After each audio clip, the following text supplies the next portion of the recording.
ఈ పండుగ కార్యక్రమాన్ని చర్చించుకునే విధంగా ఈ 71 సంవత్సరాలు వాళ్ళు ఎక్కడ ఎన్ని ఇబ్బందులు వచ్చినా ఎంత కష్టం వచ్చినా వాటన్నింటిని భరించుకుంటూ దేశంలోనే ప్రతిష్టాత్మకంగా ఈ ఉత్సవాలను నిర్వహించినందుకు ఉత్సవ సమితిలో ఉన్న మిత్రులందరినీ మనస్ఫూర్తిగా అభినందిస్తున్నా. ఒక్క కార్యక్రమం ఒక్క సంవత్సరం చేయడం ఒక్కసారి చేయడమే కష్టమైన పని రోజుల్లో. కానీ 71 సంవత్సరాలు ఎన్నో రకాల పరిస్థితులు ఈ మహానగరంలో ఎన్ని ఉపద్రవాలు వచ్చినా వాటన్నిటిని తట్టుకొని నిలబడి ఈనాడు పోటీ యుగంలో ఎంతో మంది పెద్ద పెద్ద గణపతి విగ్రహాలను ప్రతిష్ఠించిన ఖైరతాబాదు గణపతి దేవుడికి పోటీ లేదు సరిరారు అనే విధంగా నిర్వాహకులు నిర్వహించుకుంటూ వచ్చిండ్రు. ఈరోజు ఆనాడు పిసిసి అధ్యక్షుడిగా ఈనాడు ముఖ్యమంత్రిగా మీ దగ్గరికి వచ్చి మీ సంతోషంలో ఈ ఉత్సవంలో పాల్గొనడం నాకు చాలా ఆనందాన్ని సంతోషాన్ని కలిగించే కార్యక్రమం. ఈరోజు మీకు అందరికీ తెలుసు, హైదరాబాదు నగరంలో 1,40,000 విగ్రహాలని రోజు ప్రతిష్ఠించుకొని చాలా మంది గణేష్ ఉత్సవాలను నిర్వహించుకుంటున్నారు.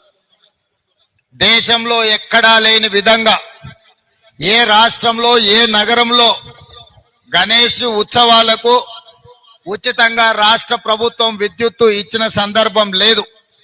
ఈనాడు తెలంగాణ రాష్ట్ర ప్రభుత్వము ఎక్కడ చిన్న చిన్న గల్లీలల్లో గణేష్ విగ్రహాలను ప్రతిష్ఠించుకున్నా వాళ్ళందరికీ ప్రభుత్వం అధికారికంగా ఉచిత కరెంట్ ఇవ్వడం ద్వారా గణపతి దేవుడి యొక్క భక్తుల మనోభావాలను గౌరవించే విధంగా, అదే విధంగా మిత్రులు దానం నాగేందర్ గారు చెప్పినట్టు మా పోలీస్ సిబ్బంది కానీ, మా మున్సిపల్ శాఖ సిబ్బంది కానీ, మా కలెక్టర్ సిబ్బంది కానీ, అదేవిధంగా మా ఇన్ఛార్జ్ మంత్రివర్యులు పొన్నం ప్రభాకర్ గారు, హైదరాబాద్ నగర మేయర్ గద్వాల విజయలక్ష్మి గారు, అదేవిధంగా శాసన మండలి సభ్యులు, శాసనసభ్యులు అందరూ కూడా ఎక్కడ ఏ సమస్య వచ్చినా ఆ సమస్యకు సత్వరమే పరిష్కారం చూపించుకుంటూ ఎక్కడ చిన్న చిన్న చెదురుమదురు సంఘటనలు జరగకుండా ఈ రోజు ఈ గణేష్ ఉత్సవాలను పూర్తి చేసుకున్నాం.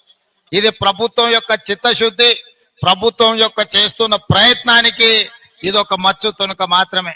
అందుకే భక్తులందరికీ గణేష్ ఉత్సవ సందర్భంగా శుభాకాంక్షలు తెలియజేయడమే కాకుండా ప్రశాంతంగా భక్తి శ్రద్ధలతో ఈ ఉత్సవాలను ముగించుకోవాలి, హైదరాబాదు నగరం అభివృద్ధి చెందాలి. ఈ రోజు ఈ ఏర్పాట్లకు ట్యాంక్ బండ్ మీదనే కాదు వివిధ ప్రాంతాలలో ఎక్కడికక్కడ స్థానికంగా గణేష్ నిమజ్జనానికి రాష్ట్ర ప్రభుత్వం ఏర్పాట్లు చేసిండ్రు. అందరూ ఒకే సమయంలో ఎక్కువగా వచ్చే హడావిడి జరగకుండా సమయాన్ని పాటించుకుంటూ స్థానికంగా ఉన్న వసతులను వెసులుబాటును బట్టి అక్కడనే గణేష్ నిమజ్జనాన్ని చేసుకోవడం ద్వారా ఈ నగరం చాలా ప్రశాంతంగా పండుగలకు వేదిక అవుతుంది. మత సామరస్యానికి హైదరాబాదు నగరం ఒక గొప్ప ఉదాహరణగా మనందరం ముందుకు వెళ్లాల్సిన అవసరం ఉన్నది. ఏది ఏమైనా ఖైరతాబాద్ గణేష్ ఉత్సవ సమితి 71 సంవత్సరాల నుంచి ఈ కార్యక్రమాన్ని అద్భుతంగా నిర్వహించారు. మరొక్కసారి నిర్వాహకులకు అందరికీ పేరు పేరున వారిని అభినందిస్తున్నా. ఇంత మంచి కార్యక్రమం దేశంలోనే తెలంగాణ రాష్ట్రానికి ఖైరతాబాద్ గణేష్ ఉత్సవ సమితి పేరు తీసుకొచ్చింది. ఈ పేరు భవిష్యత్తులో కూడా నిలబెట్టుకోవాలి. మీకు అవసరమైన అన్ని రకాల సహకారాలని మా అధికారులు ప్రభుత్వం అందిస్తుందని తెలియజేస్తూ మీ అందరి దగ్గర సెలవు తీసుకుంటున్నాను మిత్రులారా. ధన్యవాదాలు.